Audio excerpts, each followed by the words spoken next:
Rank dominance in dogs 100% exists. See that one acting submissive? That is a young male that I just threw in with these two females. And these two females both think very highly of themselves. So they are putting him in his place. You can see he's making all these appeasement behaviors, head low, ears down, lies down. The females are kind of bullying him and pushing him around a little bit. This is what happens whenever you introduce dogs to one another to some degree or other. It's not extreme, but it's a more obvious example.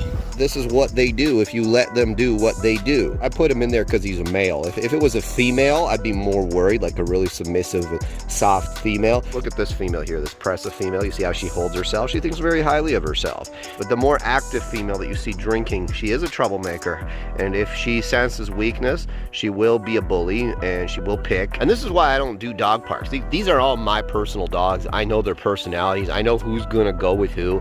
And even when I put them together, if something goes wrong, you know, I'm pretty confident in my ability to stop them from doing too much damage to one another. Let's face it, these are not golden doodles. These are dogs that are from guardian breeds. They're bred to be a little bit stronger. They are descended from wolves and they offer a lot of the same behavior, and rank dominance is one of them. So when you put a bunch of strange dogs together, one of the first things that they're gonna do is figure out who's who in the zoo. That's the price of allowing a lot of interaction with your dog. If I have a dog who's that dangerous that he can't be with other dogs, you know, for me, that's not a dog that I'm going to keep here in a kennel environment because it's not fair to the dog. Now he's offering play. He wants to play with her and he's still offering those appeasement behaviors. They're going to play rough, but you know, it probably won't go too far because he's going to surrender to her the second she kind of says, hey, I'm the boss, dude. And this is what dogs do. There's a whole plethora of dog trainers that want to pretend that dominance does not exist. It 100% exists. Maybe not to the extent that some dog trainers would want you to believe, where it's like everything in life is a constant battle. Who's dominant over who? It's not, no, that's not the case either.